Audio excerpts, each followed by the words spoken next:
How to have fun, anytime, anywhere. Step 1. Go to ChumbaCasino.com. ChumbaCasino.com. Got it. Step 2. Collect your welcome bonus. Come to Papa welcome bonus. Step 3. Play hundreds of casino-style games for free. That's a lot of games. All for free? Step 4. Unleash your excitement. Woohoo! Chumba Casino has been delivering thrills for over a decade. So claim your free welcome bonus now and live the Chumba life. Visit ChumbaCasino.com. VGW Group. No purchase necessary. Void where prohibited by law. See terms and conditions. 18+. Now, Roma Wines, R-O-M-A, made in California for enjoyment throughout the world. Roma Wines present Suspense. Tonight, Roma Wines bring you Miss Joan Loring as star of The Great Horrell, a suspense play produced, edited, and directed for Roma Wines by William Spear. Suspense, radio's outstanding theater of thrills, is presented for your enjoyment by Roma Wines. That's R-O-M-A, Roma Wines. Those excellent California wines that can add so much pleasantness to the way you live, to your happiness in entertaining guests, to your enjoyment of everyday meals. Yes, right now, a glassful would be very pleasant as Roma Wines bring you Joan Loring in a remarkable tale of Suspense.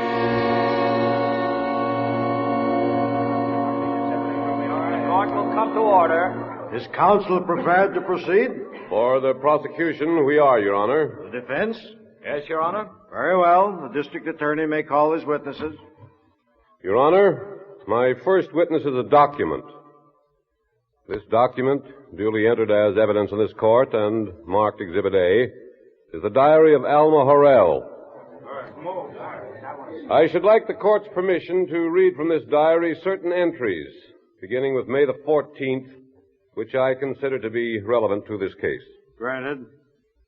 Ladies and gentlemen of the jury, this is the diary of the defendant, Alma Horrell. May the 14th, we open tonight in St. Louis. It is a shock to realize that today marks the 5th anniversary of my association with the great Horrell, and that for all but a few months of that time I have been married to him. The great Horrell, the marked mentalist. That's the masked mentalist, jury. It is doubly shocking as I look back to realize how profoundly I have been affected by those 5 years as the wife and assistant of the world's greatest mind reader. For there is no doubt that he is that. As I write these lines, I am sitting in a quiet corner of the wings where I can watch Paul's nimble feet out on the stage, the way he charms his audience. But such sounds as these, with their familiar and well-remembered ring from 5 years of vaudeville and heart-trooping, scarcely register upon my mind tonight. For today I have finally faced the terrible fear that has been haunting me through the gathering nightmare of these past months. If I have not faced it sooner, it is because my mind quailed before the thought and all its implications. The evidence has always been there in 1,000 little acts and instances almost from the first. Perhaps meeting Paul has forced the decision. Certainly I can wait no longer and avoid decision. Tonight I must put it to the test. What the result will be, I already know. What steps for my salvation will lie ahead thereafter, I have not dared to contemplate.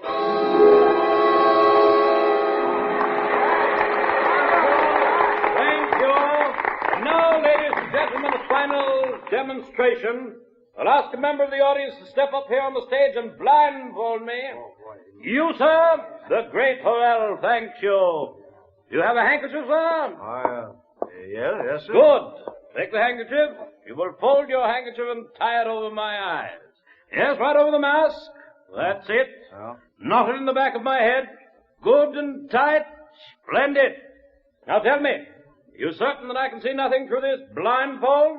Well, if you can, you must have X-ray eyes. Very well.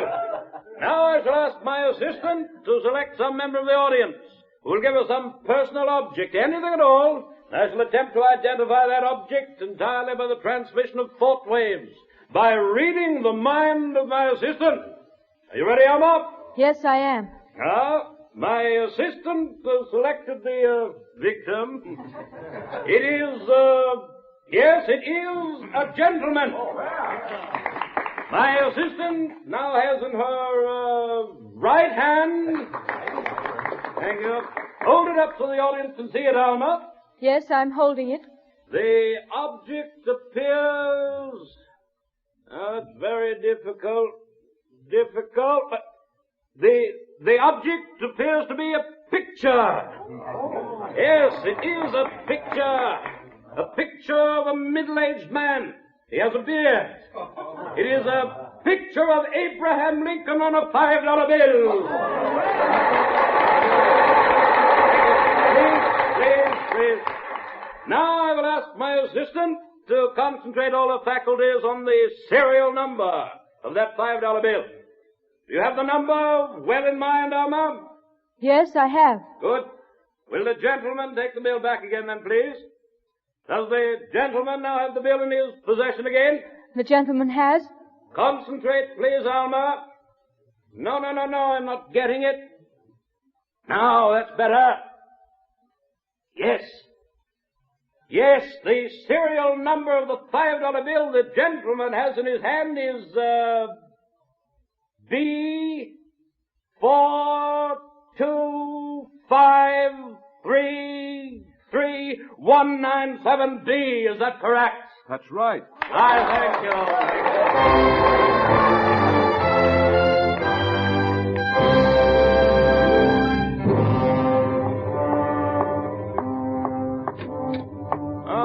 There you are, my dear. Congratulations. You were practically perfect tonight. Martin, I want to talk to you. By all means. No, turn around. Look at me, Martin. This is terribly important. It also happens to be quite important for me to get this grease paint off. Go ahead, Alma. I'm listening. Martin, you just said I was practically perfect tonight. Yeah, you were indeed, my dear. Your signals came through with unusual clarity. But, Martin... Good heavens, Alma, you've been doing this long enough to know what I mean. Martin, I didn't give you any signals tonight. What? I didn't give you any signals. Very well. The word, then, is not perfect. You were miraculous. Does that suit you better? Martin, look at me. Don't you see what that means? What's the matter with you, Alma? You can read my mind. Can I? You can read my mind, Martin. Oh, very well, Alma. If you wish to believe that, I'm sure it can only have the excellent effect of making the act even more believable to the audience. Martin, I can't go on this way. Alma, this is all a lot of nonsense, you know. No, it isn't. You haven't even denied it. I've seen it coming for months. Little things at first, Martin, at home, on the street, until my most intimate thoughts weren't my own. Until my mind wasn't my own. Until I have no mind. Just what is this little scene leading up to, Alma? Martin, you've got to let me go. You've got to set me free. Let you go? Yes, give me a divorce. Oh, Alma, you're being hysterical. Martin, please. Alma, I've devoted 5 years to my association with you. I've trained you until you were perfect. I'm sorry, Martin. I'm sorry for all that, but I've got to have my freedom. Are you thinking of Paul Wilson? You know what I'm thinking. I see. And you do understand, Martin. I understand that you'll be of very little use to me in your present condition. Never. I can never go on again. Very well. It just so happens I received only this afternoon a very lucrative offer from Australia. What? They'll even supply a partner, apparently not fully appreciating your importance in the scheme of things. I shall accept. Oh, thank you, Martin. I shall accept. But I shall return in about 3 months. Meanwhile, we shall forget Paul Wilson, won't we? I shall expect you to be fully rested when I return, and in a reasonable frame of mind. Rested? And as for your freedom, Alma, understand this. You'll never, never be free from me. Set your mind to that. My mind. My mind.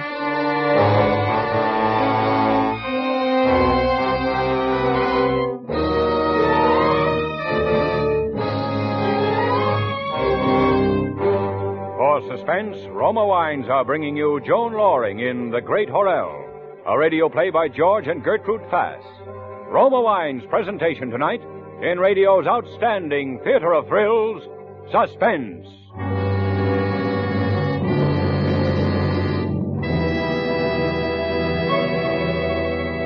Between the acts of Suspense, this is Ken Niles for Roma Wines. Last week, ladies and gentlemen, many of you heard me announce for Roma the first release of Grand Estate wines. Tonight, I bring you the story behind Roma's proud presentation of premier quality Grand Estate wines. Years ago, Roma vintners set as their goal a limited bottling of truly outstanding wines. Beginning with a selection of choice grapes, Roma vintners unhurriedly created 5 superior wines, each with a character born of timeless skill, each rich in the brilliant clarity, full fragrance, and mellow taste which distinguish an indisputably great wine.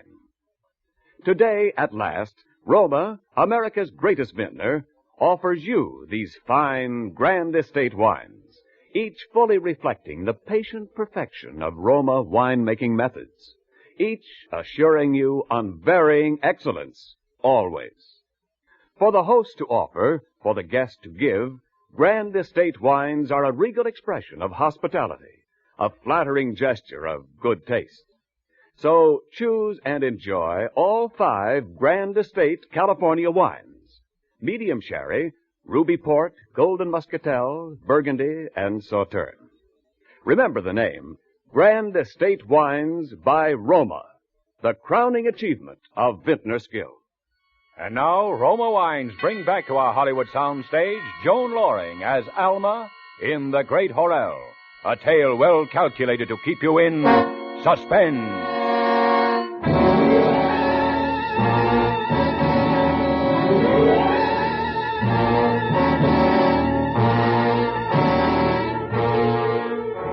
May 16th. I am free. At last, after all these months and years of haunting fear, I am free.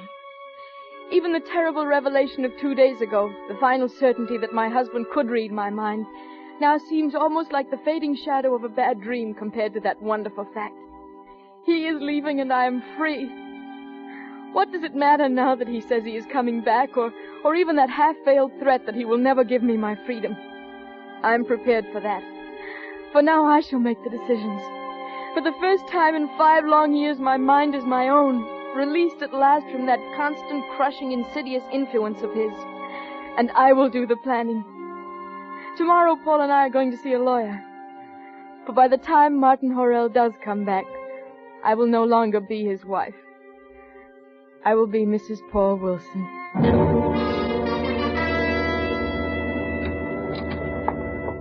Can I help you? Mrs. Martin Horrell to see Mr. Banning. Do you have an appointment? Yes, for 2 o'clock. Have a seat, please. Thank you. Mrs. Horrell to see Mr. Banning. Thank you. Mr. Banning will see you in just a moment, Mrs. Horrell. Thank you. Oh, Paul, darling, I can hardly believe it. I know. How long will it take? 6 weeks if I go to Reno. Can we manage that, darling? Sure, we'll manage it somehow. How do you think Horrell is going to take it? I don't care how he takes it, do you? Maybe I'm a cad and a homewrecker, but I don't. Silly. I only wish you'd wrecked it years ago, what there was of it. After all, Paul, what can he say? He left me, didn't he? In spite of all his high-flown speeches about coming back after me and never giving me my freedom, he did leave me. Sure. Although I'll never know why you didn't leave him long before this. Because, Paul, I'm not sure that I could have. Not sure that you could have? I'm not sure he'd have let me. Yes? Yes, Mr. Banning. Mr. Banning will see you now, Mrs. Horrell. Thank you. Just go right in. Come with me, Paul. No. No, Paul, you wait here. Ah, Mrs. Horrell? Yes. Sit down, please. Thank you. Now, what can we do for you? Well, you see, Mr. Banning, I'm married to a vaudeville artist, Mr. Martin Horrell. Mm-hmm. We've had an act together for the past 5 years, a mind-reading act. The Great Horrell, it's called. Oh, yes, I believe I've heard of it. Yesterday, my husband left me. He's gone to Australia. I see. And so I want to... Yes? And so I want... You want legal counsel, Mrs. Horrell, You can speak frankly with me, Mrs. Horrell. Is it something about a divorce? No. Then what is it? I don't know. You don't know? No. Well, there's not much we can do for you if you don't know what it is you want us to do for you. Now, is there? No. Well, then, I suppose you come in at some later time when your mind is really made up. Yes. All right. I'm very sorry. That's all right, Mrs. Horrell. I quite understand. Good day. Good day. Oh, that was quick. Alma, what's the matter? It's nothing, Paul. Well, white as a sheet. What happened? We're going to have to wait a little while for the divorce. Wait? Why? Paul, it's a lot more complicated than I thought. How could I tell him? We had been so sure of happiness. And then this. I knew what it was, of course. I knew it the moment I tried to say that one divorce. And now the incredible, the terrifying fact stares me in the face. That Martin Horrell still reads my thoughts. Separated by thousands of miles, he still has the power when he wishes to invade the innermost recesses of my mind as easily as he would walk into a drawing room. I know because I felt his presence there. And so I shut off my thoughts, emptied my mind as I have always done to guard my slightest secret. But what am I to do now? I must think. I must plan very carefully. I dare not tell Paul if I possibly can avoid it. An even more horrifying thought. If Martin Horrell's mind exerts such power over me as this, how much further can he go? How much further can he go? June the 22nd. For weeks I have moved in a nightmare of conflicting, panicky thoughts and indecision. And today something happened, trivial in itself, but having a significance that has left me shaken and appalled. This afternoon I was to meet Paul early and we were to go to the beach. But I was late. I was terribly late. It was nearly dark before I got to his hotel. Come in. Oh, so there you are. Oh, Paul. Well, where have you been? What have you been doing? I've been waiting here for nearly 3 hours. Paul, you'll never believe this. Well, sure, I'll believe it, but it better be good. I've been feeding the swans. Feeding the swans? Yes, in Central Park. Oh, but Alma, we had a date. If you've been held up somehow or got lost or put in jail, but feeding the swans. Oh, listen, I've got to tell you something. I'm listening. First about the lawyer. I didn't ask for a divorce. What do you mean? I couldn't. You couldn't? Paul, he's reading my mind again. He's reading my mind. Alma. It's true, Paul. But he's in Australia. I know, but when I began to talk to the lawyer, he was in my mind. It doesn't seem possible. I know it doesn't seem possible, but it is. It was the same thing about the swans, only worse. The swans? I didn't even know what I was doing, Paul. The date I had with you, everything just went out of my mind. And there I was feeding the swans until it was as though I suddenly woke up. And then I knew. Knew what? Why I was there. Paul, today is the anniversary of my marriage to Martin Horrell. Well? That was what we did, Martin and I, the day we were married. Oh. He made me do it, Paul. He reached out across all those miles and made me do it again today. He made me forget everything and just remember that. Remember him. Wow. How could he? He did. Paul, if he can do that, he can do anything, can't he? Oh, I don't know. He could even make me commit murder.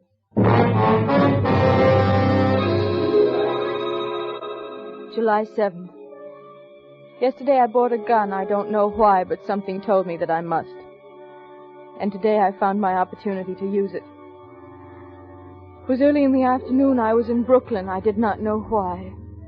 And then I was going into a theater. They were playing a combined bill of a current motion picture and vaudeville. Again, I did not know particularly why I was there, but it seemed quite natural. I found a seat near the back of the house. A new act was just beginning.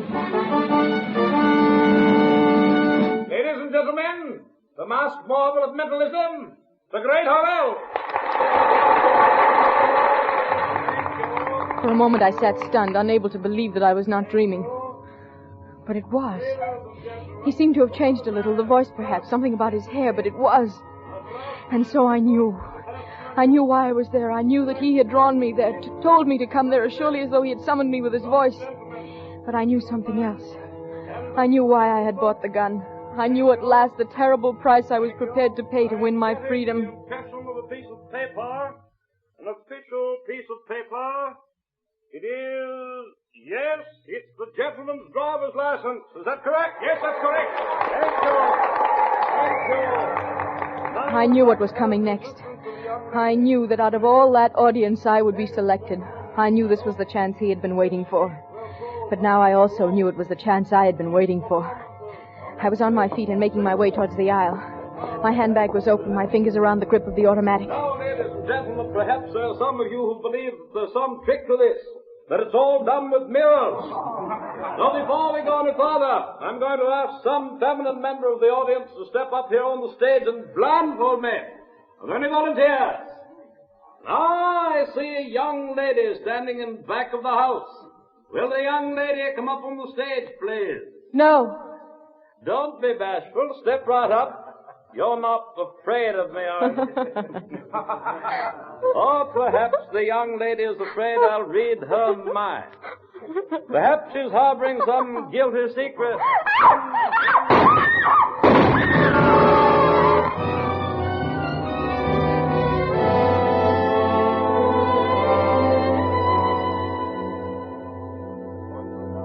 Ladies and gentlemen of the jury, that is the last entry in the diary of Alma Horrell. You may judge for yourselves the significance of her words. I should like now to put into evidence the words of another witness, Paul Wilson. This is a statement by Paul Wilson placed in my hands only a short time ago, and with the permission of the court, I will read it to you. Permission granted. These are the words of Paul Wilson. I am writing this hoping that it will never see the light of day. But if it ever does, I can only hope that it will be used wisely and justly, and not as an instrument of vengeance or retaliation.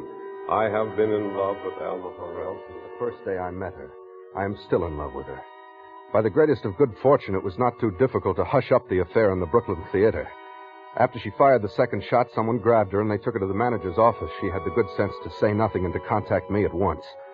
The theater manager didn't want trouble, and after I'd spoken to Horrell's agent, a fellow I'd never seen before, it became apparent that he didn't want to press charges either. Of course, it was impossible to explain why she'd done it. No one knew that, except Alma herself. And me. And I knew that it was up to me to help her somehow and as quickly as I could. I got hold of the best psychiatrist in town, a Dr. Emil Hochmann. He came to see Alma the very next day at her apartment. This feeling you have, Mrs. Horrell, that your husband has control over your mind, it has been growing stronger? It is not a feeling, Dr. Hochmann. It's a certainty. Oh, I see. There really isn't any other way to explain what's happened, is there? Well, it's very unusual, yes. Perhaps you would care to discuss it with me further at my office. If you think there is anything that can be done, yes, I'd like to very much. Good, good. Shall we say tomorrow at 2, then? Yes, tomorrow at 2. Until then, Mrs. Horrell. I'll show you to the door, Doctor. Oh, thank you, please. Bye, Doctor. Goodbye. I'm almost frantic, Doctor. I've thought of going to Horrell himself. I've thought of almost everything. Do you think something can be done? You see, Mr. Wilson, when two people live so closely together over a number of years as Mr. and Mrs. Horrell, it's not unusual that they may, well, occasionally, shall we say, anticipate each other's thoughts. Yes, I suppose so. The matter of the anniversary, a subconscious recollection. Of the theater, well, she must, of course, notice somewhere, and perhaps forgotten it, that Mr. Horrell was back in the United States. Yes. But his reading her mind, projecting thoughts into her mind, there's no scientific proof whatsoever that such a thing is even remotely possible. And that's what makes it so terrible. I don't wish to alarm you, Mr. Wilson, but, well, we shall perhaps find out more tomorrow. Good day, sir. Goodbye, Doctor, and thank you. Is that the paper, Paul? Oh, yes, it was outside the door. Is there anything in it about I'll see. Mm-hmm. There's a little something here on the theatrical page. What? I guess he couldn't resist the publicity, but it just says, unidentified young woman. Oh. It's funny he never tried to get in touch with you, isn't it? But he did, Paul, didn't he? Alma. What? It wasn't Horrell at all. Look here. What? He'd sold the act in Australia, the name and everything, and... What, Paul? Alma, he was hurt shortly after he arrived. That's why he sold the act. And he died out there. Died? Martin Horrell has been dead for almost a month. Oh, I see. What? I really should have known, I suppose. Known what, Alma? That it was someone much closer to me than Martin Horrell who was reading my mind. Listen, Alma, the doctor says... You knew all the facts. It's you who's been reading my mind, isn't it, Paul? Alma, the doctor says that's impossible. He says there's But you should have realized, Paul, that if I was willing to kill Martin Horrell for my freedom, I would be willing to kill you, too. Alma, Yes, Paul. I still have a gun. It's no use locking yourself in there, Paul. Because you see, I'm going to wait.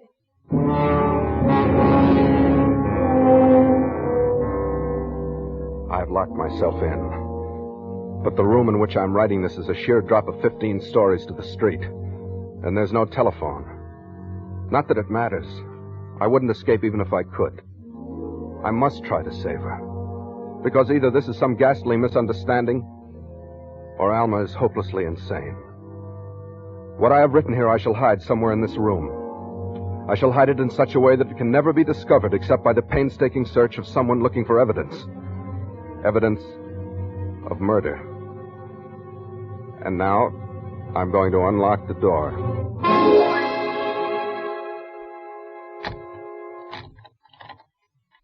Alma? Yes, Paul? Alma, I'm coming out. I want to talk to you. Yes, Paul? Alma, I know what you're thinking. Yes, Paul. I'm sure you know what I'm thinking.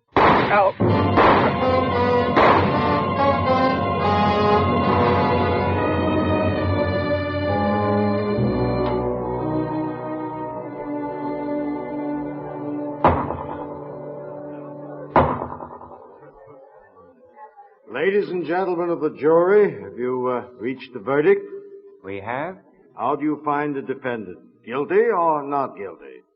We find the defendant, Alma Horrell, did deliberately shoot and kill Paul Wilson. We further recommend that she be confined for the rest of her natural life to an institution for the criminally insane.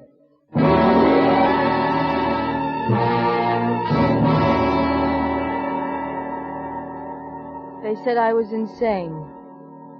What do they know of the tortured depths that lie beneath the surface of the human mind? I know, because it is beginning again. It is Dr. Herrmann. He's been coming nearly every day to visit me. He thinks he too can see into my brain and know my thoughts. But I have made my mind a blank. There's nothing there for anyone to read. And so he won't know. He doesn't know that I have hidden a table knife and sharpened it all night against the stones. When he comes tomorrow, I shall be ready.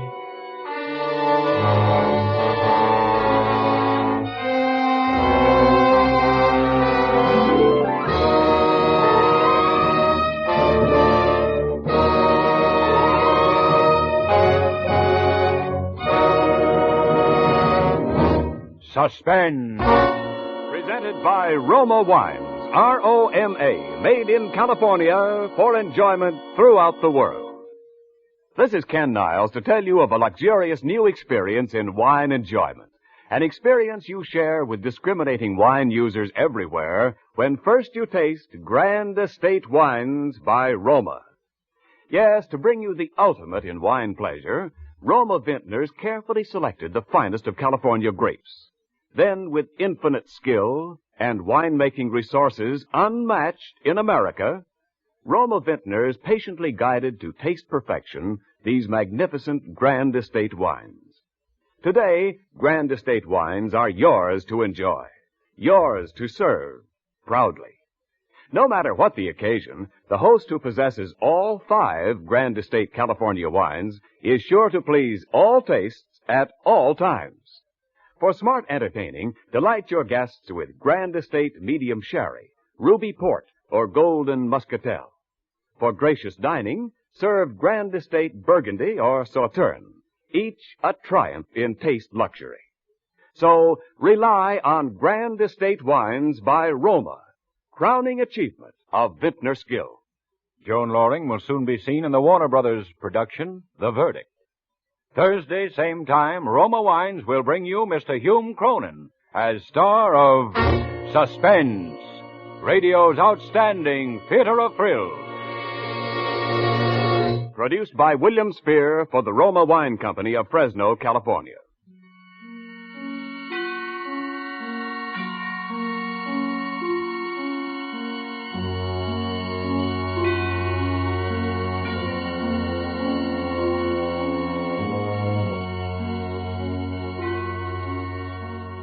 This is CBS, the Columbia Broadcasting System.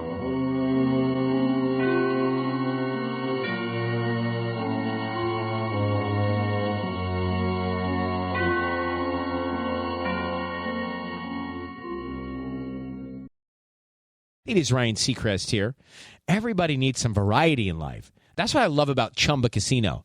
They know how to keep things fresh and exciting. All their games are free to play, like spin slots, bingo, and solitaire. You can claim free daily login bonuses, too. And they release new games every week. So spice things up with ChumbaCasino.com now for your chance to redeem some serious prizes. Sponsored by Chumba Casino. No purchase necessary. VGW Group. Void where prohibited by law. 18 plus terms and conditions apply.